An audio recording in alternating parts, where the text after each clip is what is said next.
Allez, bonjour les amis, aujourd'hui on est mardi matin et là dehors c'est grand soleil qui se lève.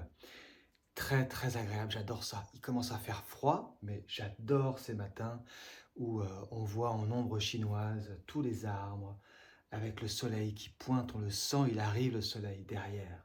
Ouais. Alors je fais juste cette petite vidéo là d'introduction rapidement parce qu'hier, donc je me suis occupé, vous avez peut-être pu voir ça, notamment de la prise de code des pistons et des cylindres, avec toute la réflexion. Je me rends compte que bah, il y avait, c'est une vidéo qui dure quand même 40 minutes, et en fait c'est pratiquement 40 minutes de réflexion, d'interrogation, de prise de code, je ne sais pas ce que je vais faire, qu'est-ce que ça veut dire, et ainsi de suite.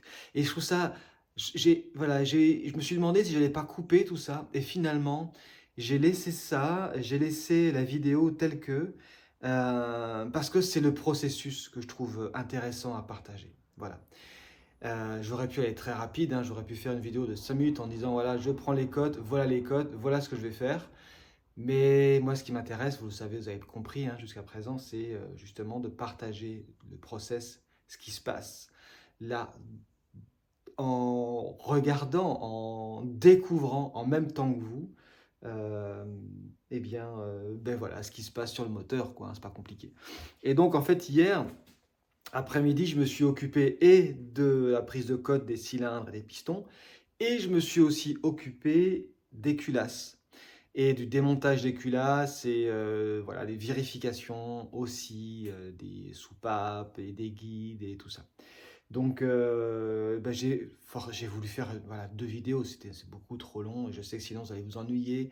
Déjà 40 minutes, ça me paraît énorme. Donc là, je vais essayer je vais faire le montage là de la seconde partie et voilà, là où on va découvrir un petit peu ce qui se passe au niveau des culasses. Voilà les amis, donc je vous laisse pour la suite et ben, j'espère que tout va bien pour vous. Et ce matin, donc là, je vais aller aussi tout à l'heure, je vais aller à Mont-de-Marsan. J'ai vu là sur les pages jaunes une boîte qui doit pouvoir faire la rectification moteur. Donc je vais appeler avant d'y aller pour savoir si c'est dans leurs cordes. Et si c'est le cas, ça serait top parce qu'il faut que j'aille chercher des portes et des fenêtres là pour mes clients. Et j'en profiterai en général parce que Mont-de-Marsan, c'est 3/4 d'heure d'ici à peu près. Et quand je vais à Mont-de-Marsan, en général, j'en profite pour faire les grands magasins, on va dire les grands endroits où je peux trouver des choses. Parce que là où je suis, moi, dans le Gers, là, autour, il n'y a quand même pas grand-chose. Donc, ben, ça sera peut-être l'objet bah, voilà, d'un futur épisode, quoi qu'il en soit. Et puis voilà, et puis si j'avais envie de témoigner aussi d'une chose, c'est vraiment sympa parce que hier j'ai envoyé un message à la personne du Bon Coin qui vend des pistons dont j'ai parlé hier, là, avec les pistons et segments. Et j'ai adoré en fait ce qui m'a fait tilt en fait, c'est son annonce. En fait, en gros, dans son annonce, il dit direct comme ça. Il dit pas, et voilà, à vendre, bla bla bla bla bla. Non, il dit pas ça. En gros, il dit, t'as vu la tête, t'as vu la tête de ton piston arrière? Tu crois que tu vas remonter ce vieux piston là? Ah non, non, mais ça va pas du tout. Enfin bon, je trouve ça très rigolo et très dynamique. J'ai beaucoup aimé son ton. Et donc moi, je lui ai répondu sur le même ton. Je lui ai dit, bah écoute, bah non, oui, j'ai bien vu j'ai bien vu le piston arrière. J'ai bien vu qu'il y a des segments qu'on pétait en 1000 morceaux façon puzzle.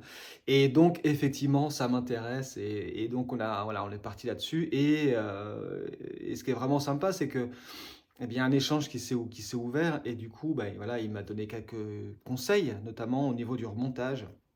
Donc, il faut que je vois un petit peu plus en détail avec lui. Mais voilà, il m'a conseillé si j'ai bien compris, de serrer un petit peu moins le piston arrière que le piston avant et de laisser un peu plus de jeu au niveau des segments, au niveau certainement de la dimension des segments là. Voilà. Bon voilà, c'est des petites choses comme ça qui viennent au fur et à mesure que je prends contact avec des personnes et ça me plaît. J'aime bien ça. C'est pareil, la personne avec qui j'ai pris contact pour un réservoir qui me plaît beaucoup, un réservoir en 2 parties avec une plus grande contenance et que je trouve bien plus joli et qui est un réservoir d'époque. et qui, voilà, pareil, il me dit que lui, il fait partie d'une asso, il fabrique des choppers avec des vieux moteurs et il me dit: «Voilà, moi je on connaît très bien ces moteurs» et donc je lui ai demandé si je pouvais échanger pour avoir quelques infos et quelques conseils. Il me dit: «Ouais, pas de souci, on peut échanger». Voilà, tout ça, moi j'aime ça. C'est la dynamique en fait. C'est-à-dire que le projet en lui-même amène toute une dynamique d'expérience et voilà, moi ça me plaît ça. Allez, zou, je vous laisse avec ce que j'ai fait hier. Bonne régalade, à plus. Allez.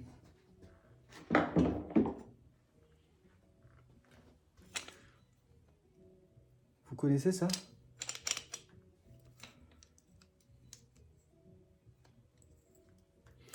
Ça, c'est un lève-soupape. Ça permet de pouvoir démonter les sous-clairs. Là, c'est vraiment tout plein de calamine. Donc ça, c'est le cylindre arrière.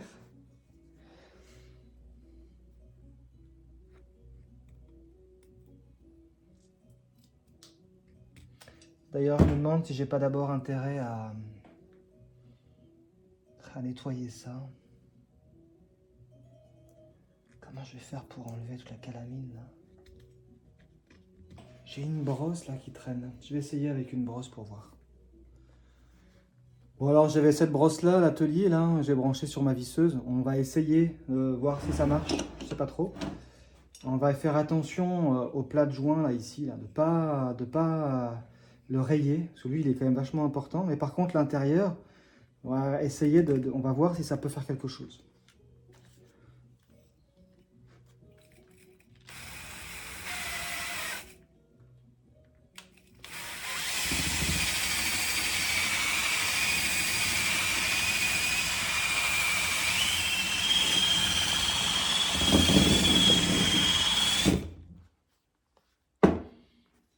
Regardez, c'est pas mal, hein? Vous voyez comme ça lustre? Impressionnant. Mais au moins là, j'ai pas peur d'abîmer le siège des soupapes, comme elles sont bien fermées. Super ça. C'est pas mal.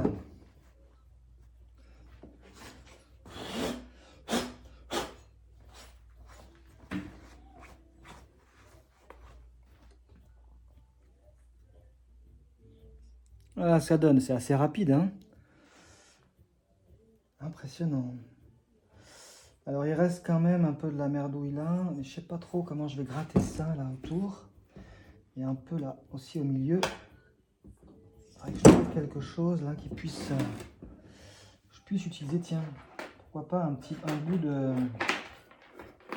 Si je prends un bout... Ouais, pourquoi pas. Un bout de segment. Tac, ça casse vraiment très facilement, hein. Donc juste pour voir, hein, je prends un petit bout comme ça. Juste pour voir si je peux, comme c'est rond, arriver à racler sans abîmer la culasse.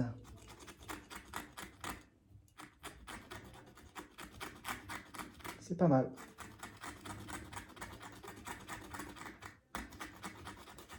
Oui, super.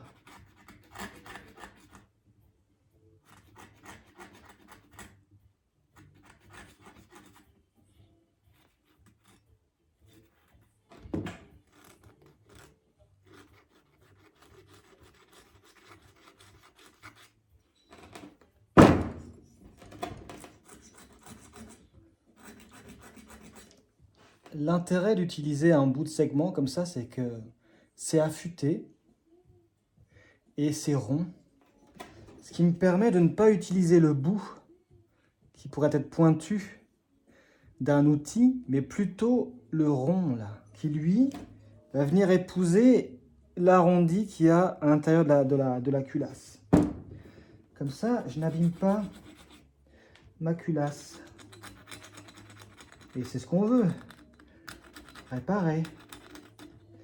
En évitant d'abîmer ce qui est déjà là. Voilà, super, on va avoir un beau cul de culasse là. Moi je trouve ça... trouve ça beau. C'est comme ça. Quand je vois ce diamètre intérieur, j'ai vraiment l'impression que c'est le même diamètre que le cylindre. Comme si c'était une ogive, une tête d'ogive. Voilà.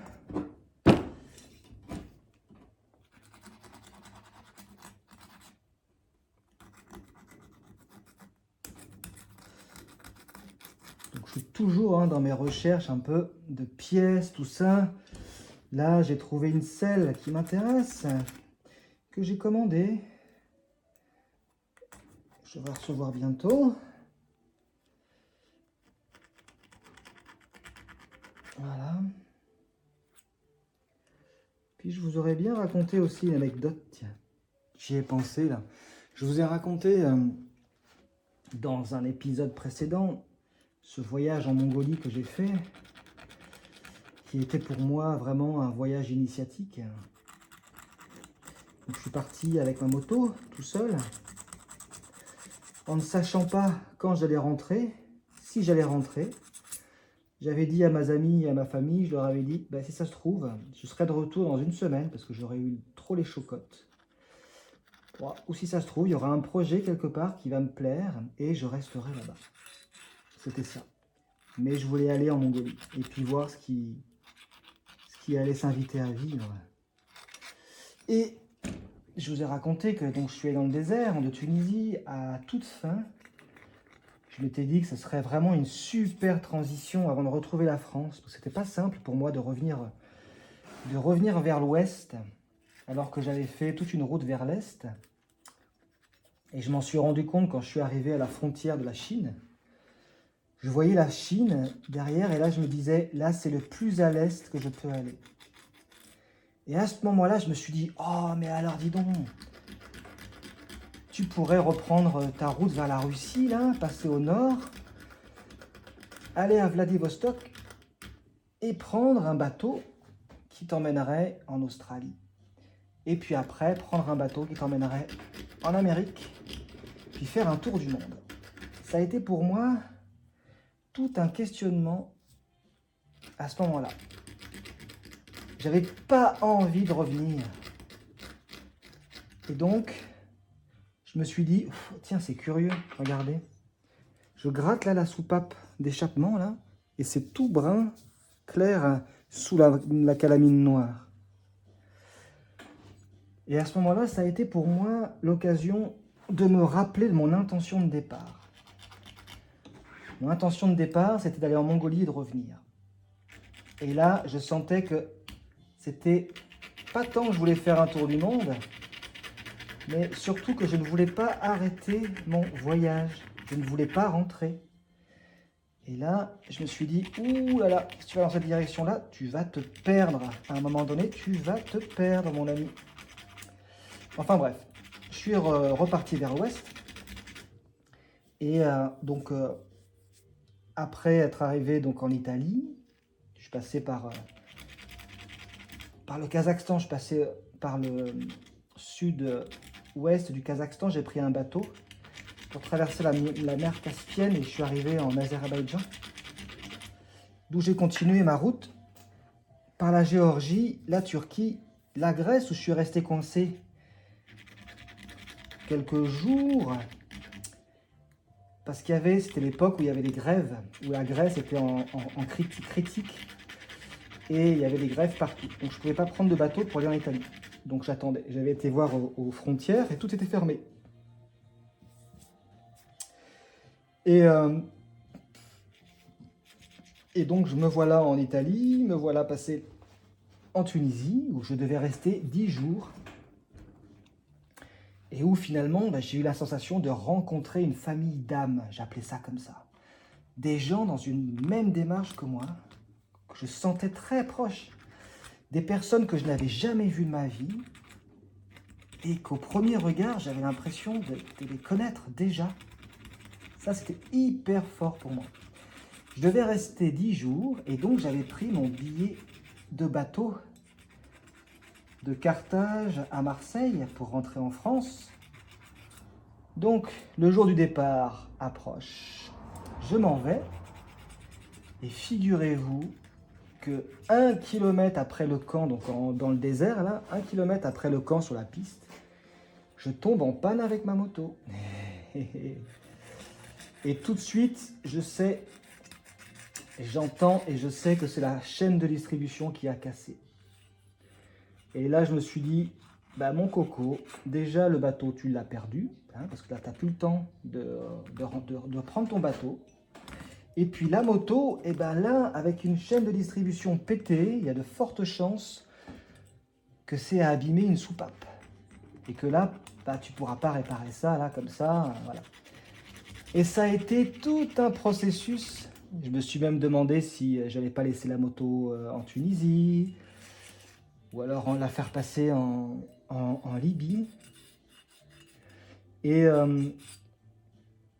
finalement, figurez-vous que quelques jours après, quand j'ai décidé de rester, eh ben, dans un petit village voisin, c'était où? C'était à 12, dans une ville, hein, pas un village, une ville. Hein. Dans la ville de 12, là, grâce aux Bédouins qui étaient là avec nous et avec qui on avait vraiment sympathisé, qui était vraiment super sympa. Ahmed, je te salue. Eh bien, on a réussi à réparer la moto. Il y a un gars qui avait ce qu'il fallait pour me réparer la moto dans le fond d'un garage, d'un petit garage, mais même pas un garage automobile, hein, comme si c'était un garage de chez nous, quoi, un garage de maison, de pavillon, quoi. Et finalement, il n'y avait pas de soupape d'abîmé. La chaîne a pété alors que c'était au bon endroit, c'est-à-dire que les pistons n'ont pas touché les soupapes. J'étais parti avec une vieille BM de 90, une R100 GS Paris-Dakar, où j'ai passé les 200 000 km alors que j'étais au Kazakhstan. Et donc, pour la petite anecdote, moi, je trouve ça vraiment super, c'est que c'est encore une histoire de moto. Si je suis resté 2 mois dans le désert et que je ne suis pas rentré et que j'ai expérimenté encore plus le séjour avec Marie-Odile, et puis ensuite où je suis resté 3 semaines tout seul avec Chloé que j'ai rencontrée à ce moment-là, nous avons gardé le camp pendant 3 semaines avec Ahmed qui était là avec nous, eh bien c'est grâce à la panne de cette moto. Voilà. Et ça, moi je trouve ça merveilleux. J'avais envie de vous partager ça parce que c'est... Pour moi, c'est fait vraiment partie des miracles. Hein. Des miracles que nous nous invitons à vivre. Et donc, c'est vrai que j'aurais pu voir ça comme étant quelque chose de néfaste, en me disant « Ah, ça y est, je loupe mon retour, tout ça. Je casse la moto et tout. » Et finalement, ça m'a permis vraiment d'aller encore plus loin dans ma démarche spirituelle, dans ma démarche de conscience, et de pouvoir vraiment rentrer en France en 2012 en étant beaucoup plus costaud, je dirais, dans ma posture, dans mon positionnement. Voilà. C'était la petite anecdote. J'y ai repensé plein de fois après avoir partagé avec vous un petit peu cette histoire, entre guillemets, cette aventure extraordinaire que j'ai vécue. Et j'avais envie de vous la partager, de vous partager cette anecdote. Allez, c'est pas mal ça. Yes. Regardez-moi la différence. Regardez-moi comme c'est beau ça. C'est quand même pas mal, non?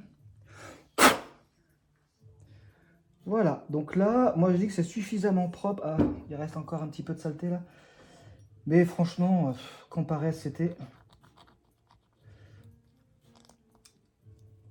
Et on va pouvoir enlever les soupapes. Moi, j'ai envie de voir un peu les sièges des soupapes, notamment.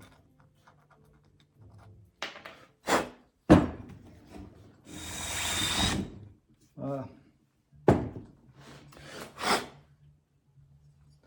Donc, cet outil magique,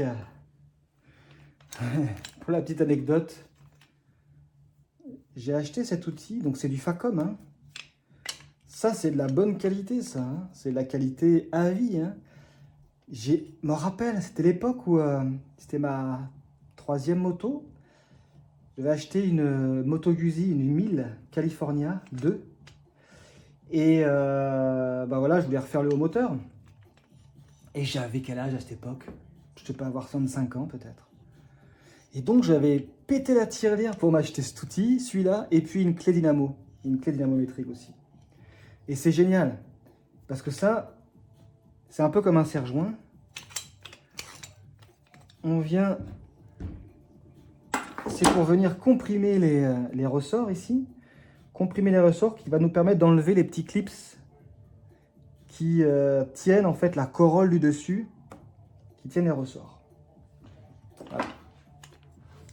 Donc déjà, ce qu'on va faire, c'est régler la largeur de la tête pour que ça englobe bien la soupape.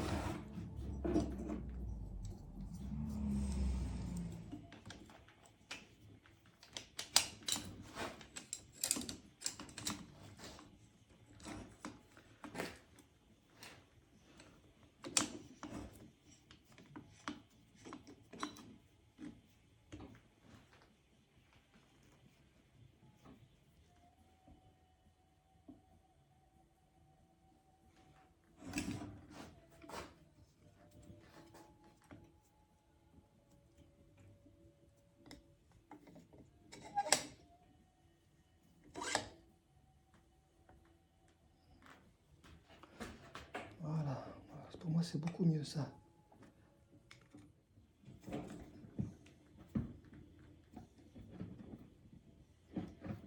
Allez donc c'est costaud, hein.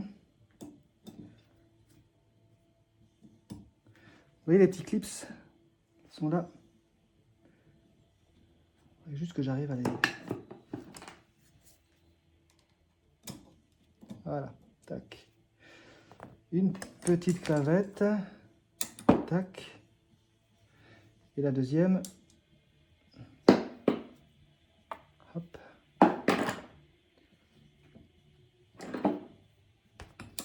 Et voilà. Donc c'est ça. Il vient bloquer en fait le dessus, les ressorts en tout cas, de la soupape.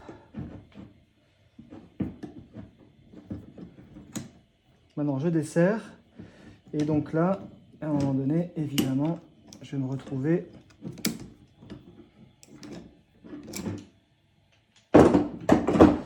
voilà. Tac. Ici, comme ça.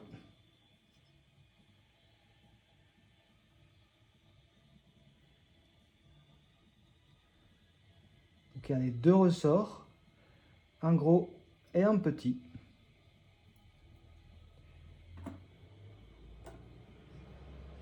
Voilà, et la soupape, là, avec son joint.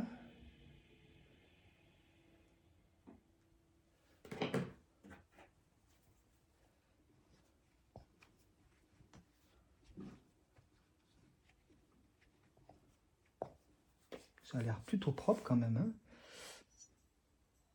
Donc là, voilà, on voit bien la soupape. Ça agit comme ça. Ça se ferme. Donc c'est la soupape d'admission. Le piston descend, ça s'ouvre, ça aspire l'air et l'essence et ça se referme pour l'explosion. Voilà.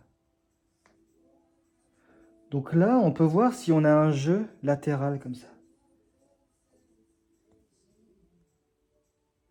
Et là, franchement,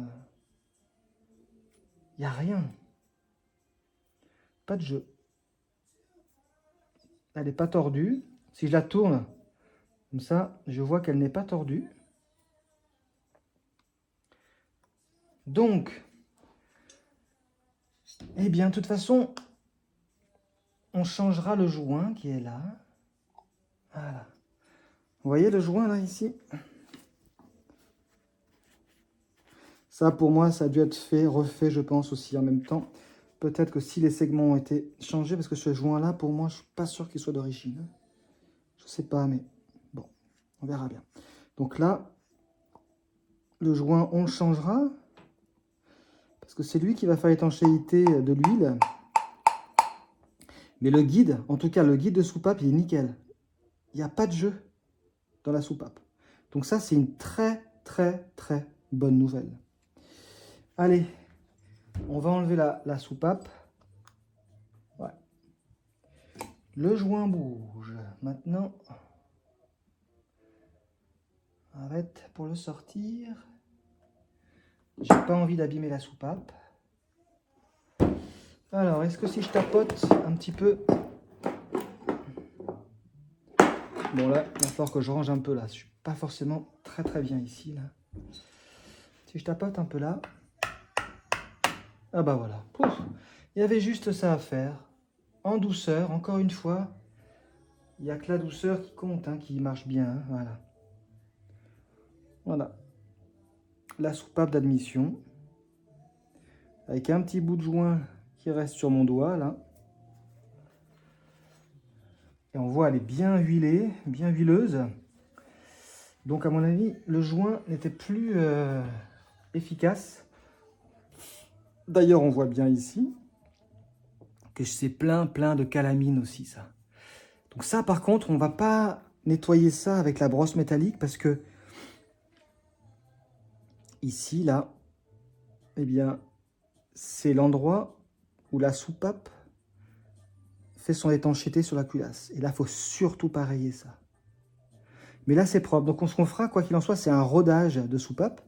C'est-à-dire qu'on va mettre une petite pâte à roder, là, une petite pâte un petit peu abrasive, et on va tourner la soupape en appui sur la culasse pour que ça vienne usiner un tout petit peu la soupape et le siège de soupape qui se trouve dans la culasse, ici, là.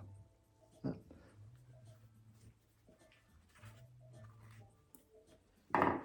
Bon, dans l'ensemble, moi je trouve que c'est plutôt pas mal, hein. C'est plutôt pas mal, quoi.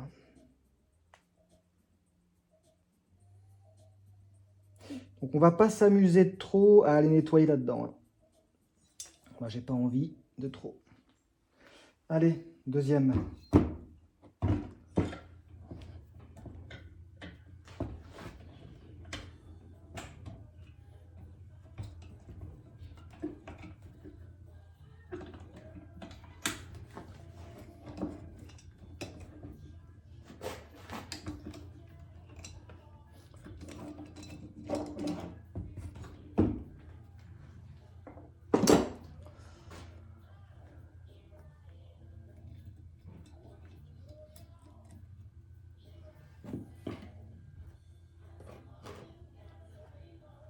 Voilà.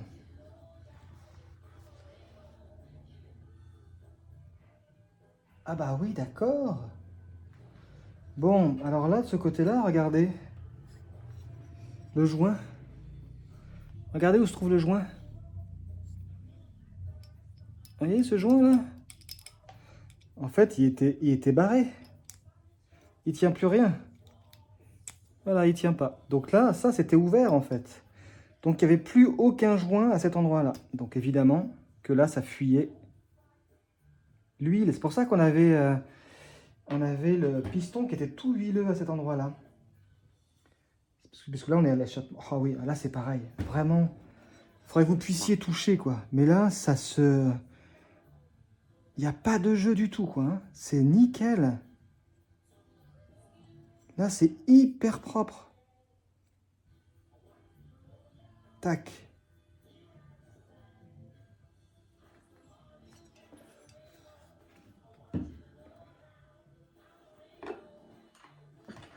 Voilà, donc ça va avec celui-là, et ça va. Voilà.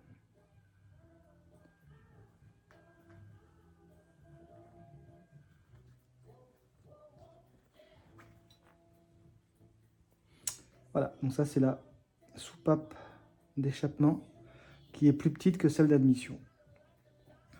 Voilà. Bon, bah ça c'est des bonnes nouvelles pour moi.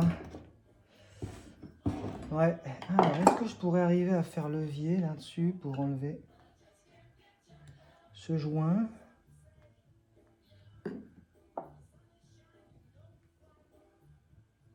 Parce que là...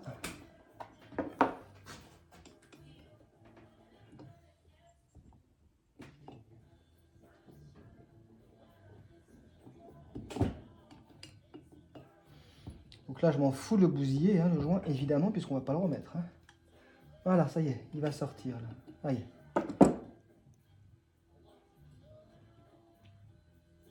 Voilà. Voilà, et puis on voit bien, donc ça c'est la partie métallique du joint, et donc le joint proprement dit est là. Et là, très clairement, ce joint, il est tout cassant.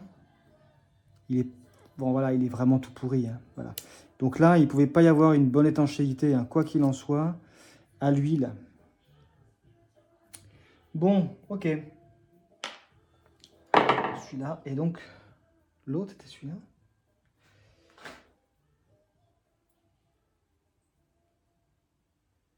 Ouais.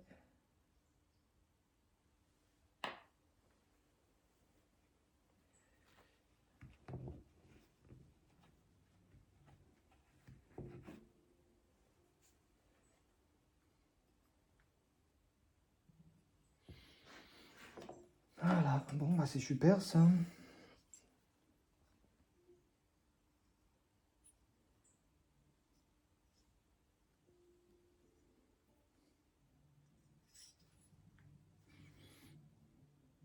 Par contre, ici, on voit le siège de soupape de l'échappement.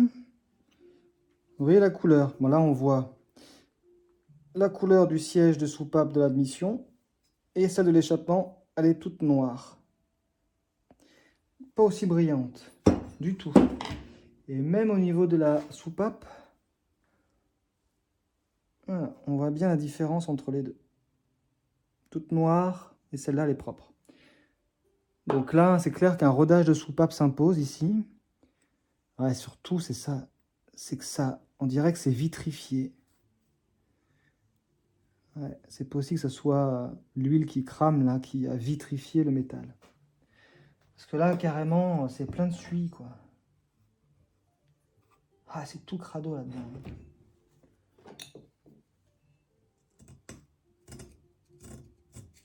Ouais, bon, je pourrais m'occuper un petit peu d'intérieur sans toucher au siège.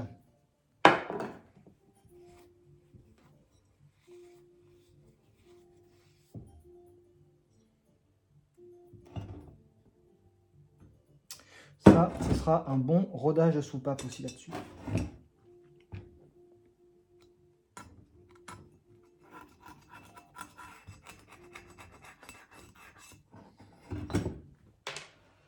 Ok, donc ça c'est bon.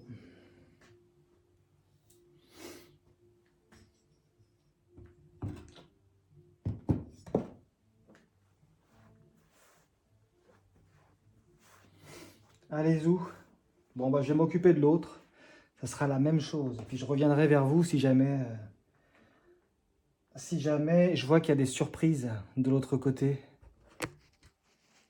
Voilà, ok. Allez, à plus tard. Bon, alors j'ai bossé un petit peu là. Donc j'ai nettoyé le derrière des soupapes là. Vous voyez. Je me suis occupé de ça. J'ai gratté ça avec un bout de cylindre. Je m'en suis servi comme racloir en faisant bien attention de ne surtout pas toucher cette partie-là qui fait l'étanchéité des soupapes. Donc je me suis occupé de ça. J'ai aussi pris toutes les cotes de diamètre des 4 soupapes et aussi des longueurs des ressorts des soupapes pour vérifier sur la revue technique si ça colle ou si on est hors cote de tolérance, pour voir s'il y a peut-être qu'il y aurait une soupape à changer. J'ai vu que sur la soupape d'admission,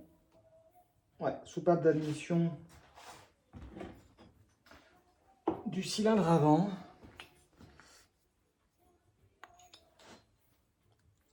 alors forcément c'est par là, hop, bien là, il y a un petit peu de jeu. Ça se voit peut-être pas à la caméra, mais il y a un petit peu de jeu. Donc j'ai mesuré le diamètre de la queue de la soupape et effectivement il y a 15 dixièmes de moins, je crois. Ouais, 15 dixièmes de moins que l'autre soupape d'admission. Donc il est probable que celle-ci soit à changer. Maintenant j'ai envie qu'on s'occupe de démonter les culbuteurs pour vérifier les axes. Vous vous rappelez, il y avait un point dur. Il me semblait, à moins que ce soit peut-être les ressorts qui fassent ça. Peut-être que c'est les ressorts. En tout cas, on va les démonter pour vérifier les axes. Pas compliqué, hein. On voit. Si c'est propre, tant mieux. Si ça ne l'est pas, eh bien, on fera quelque chose. Voilà.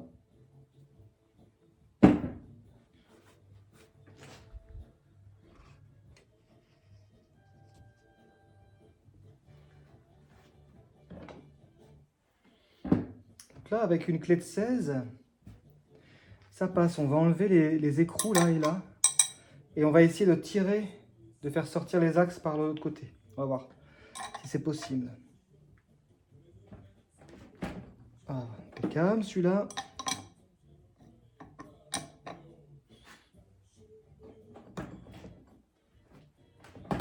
Voilà.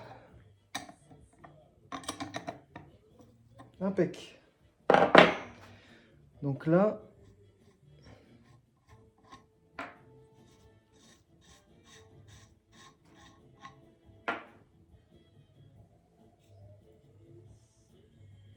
donc celui-là, il y a de l'huile. Donc, alors attention aux rondelles. Une rondelle avec. Tac. Et donc sur celui-là aussi, je suppose, là.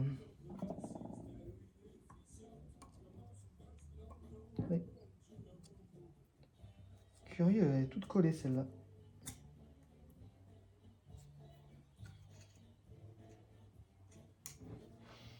Faire attention de ne pas la tordre, si on peut. Alors, j'ai ramené un super maillet. On va voir, ça fait quelque chose. Tout doucement. Ouais, c'est bon. Je le sens, ça passe. Hop.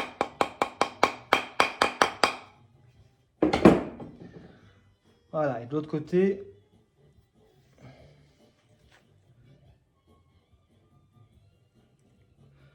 on a l'autre bout, et quand je tire dessus, il se passe quoi? On dirait que c'est bloqué, on dirait que le culbuteur est fixe sur l'axe là. C'est curieux ça. Alors, on va continuer un peu. Pourtant non. Hein. Mais c'est peut-être. Alors, ce qu'il faudrait que je fasse, c'est que peut-être que je prenne quelque chose pour tapoter un petit peu en bout là. Genre un pointeau, quelque chose.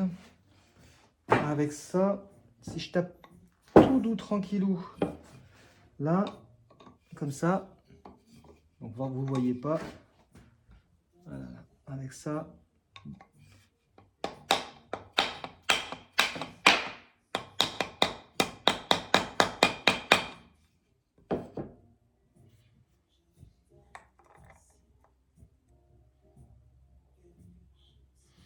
on va y arriver. Hein.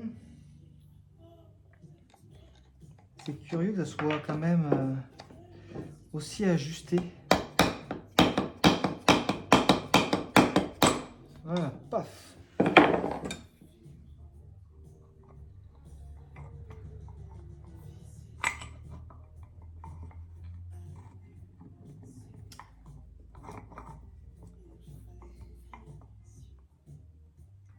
Donc, on va enlever le ressort.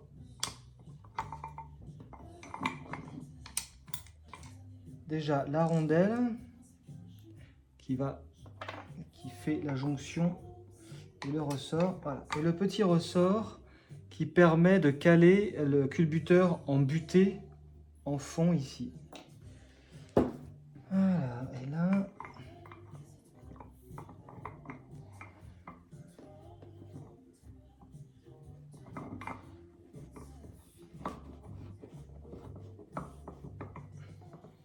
Bon, on va essayer l'autre pour voir si c'est pareil.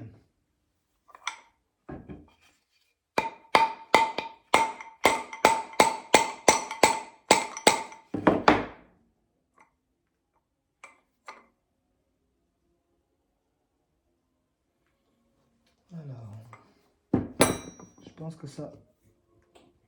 Ah si, ça rentre. Ça a déjà été un peu forcé, ça c'est vraiment bizarre.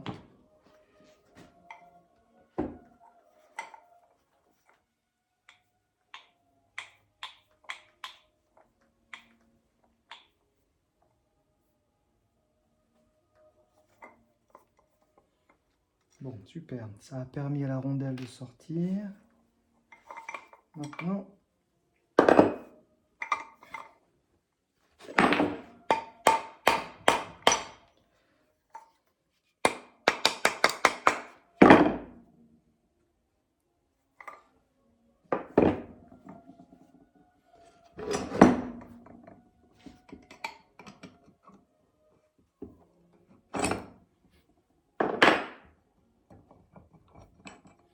Non, celui-là, il sort tout seul. Alors, c'est donc qu'il y a quelque chose ne marche pas sur l'autre. Donc celui-là, il est bien huileux. Il est bien huileux. Alors, par contre, on voit que le palier, là, il est un petit peu usé. Pas tant, hein, finalement, mais ici, là...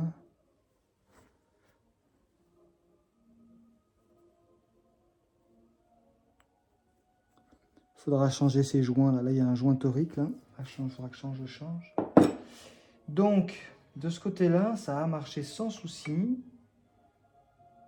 Rondelle plus le petit ressort. Et donc le culbuteur. Voilà.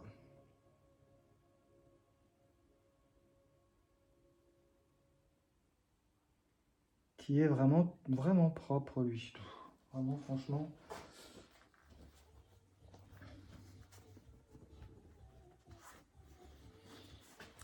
Moi, je trouve c'est intéressant qu'on puisse vérifier tout ça, un minimum, quoi.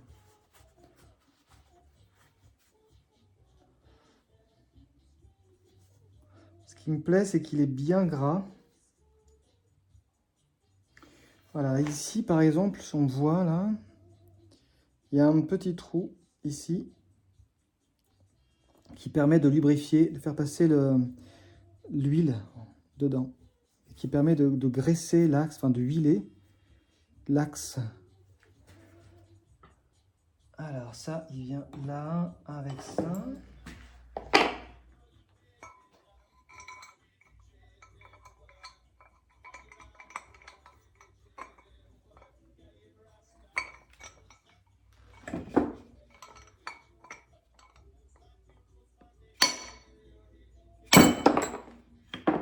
Voilà. Alors, qu'est-ce qui s'est passé là?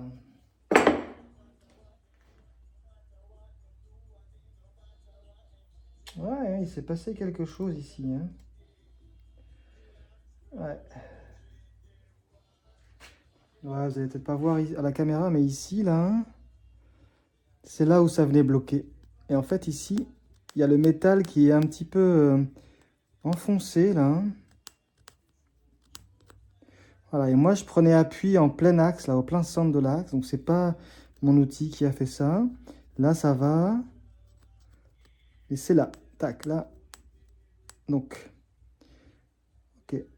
Eh oui. Et donc, on voit ici, il y a des petites marques aussi. Pour moi, peut-être qu'il y avait une histoire de lubrification qui n'était peut-être pas terrible. Est-ce qu'il y a, par exemple, un endroit où ce serait bouché? Non, là, c'est pas bouché. On voit bien aussi le trou de lubrification ici, mais je vois de la lumière. À l'intérieur, je vois de la lumière. Donc là, c'est pas, ça c'est pas bouché.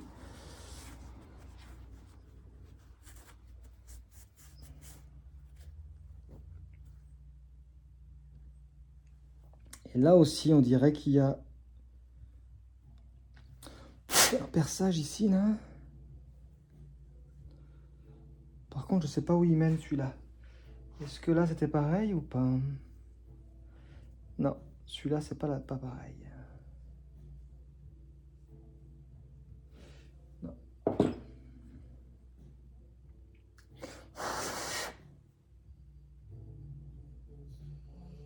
Bon, ok.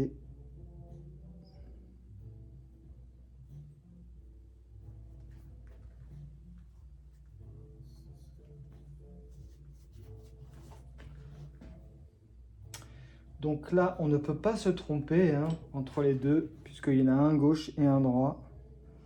Voilà.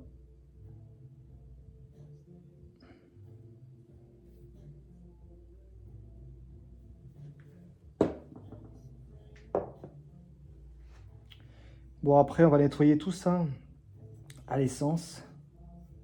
Que c'est vraiment sale à l'intérieur. Il y a des dépôts. Il y a de l'huile en fond, là, mais surtout, il y a un petit peu de dépôt. C'est un peu sale. Donc, de toute façon, on va nettoyer tout ça. Il y a eu de la pâte à joint là-dessus, là, dis donc. Tout crado, ça. Ouais, la pâte à joint qui a dû couler, là. Voilà, faire attention avec la pâte à joint que ça ne vienne pas boucher des conduits d'huile. Voilà, pour le premier. Bon, bah le deuxième, on va faire la même chose. Hein.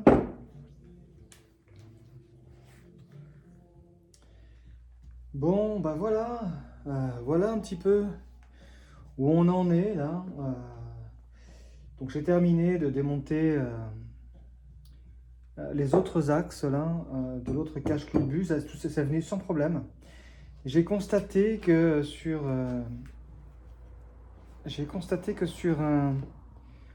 un culbuteur, sur un des deux culbuteurs dans chaque,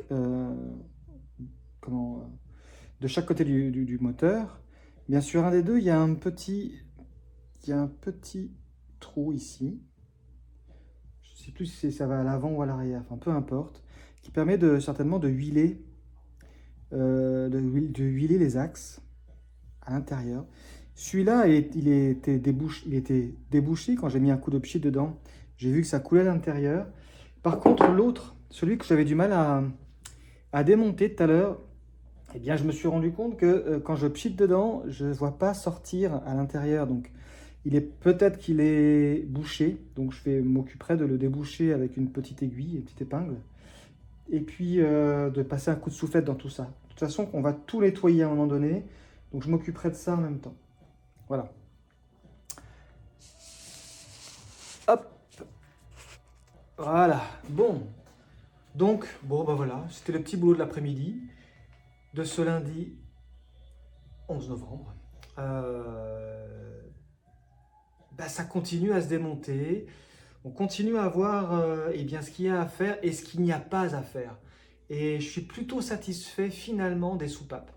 Moi qui au départ, je me disais, oh les soupapes elles vont être nazes, il va y avoir quelque chose à voir avec.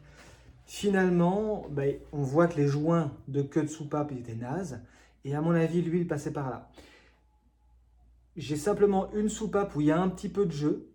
Donc on va regarder ça. Mais au pire, je pense qu'il y aurait une soupape à changer. Vraiment au pire. Sinon, le reste, ben, moi je trouve ça super propre. Quand même. Bon, il n'y a que ces axes-là que je peux retrouver, hein, d'ailleurs, encore en neuf. Donc, je vais regarder celui qui était un petit peu dur à enlever. On va regarder ça de plus près à un moment donné quand je nettoierai. Pour voir un petit peu si peut-être qu'il va falloir que je ponce un petit peu là où ça débordait, où ça a dû être forcé à un moment donné. Il a dû se passer quelque chose là. Et donc, je pense que je vais faire ça. Je vais poncer un petit peu avec un papier de verre très fin. Juste en bordure. C'est vraiment en bordure du palier. Donc, c'est pas grave pour moi. Vraiment, c'est pas grave. Mais voilà, je vais m'occuper de ça. Et je me dis que c'est peut-être ça aussi qu'ils aient des points durs à des endroits. Bon. Mais en tout cas, quoi qu'il en soit, ça me paraît vraiment propre tout ça. Donc, eh bien, suite au prochain épisode. Et je ne sais pas encore ce qu'on fera la prochaine fois. Peut-être du nettoyage, je ne sais pas. Et puis, et bien alors, à la prochaine. Bonne soirée. Ciao.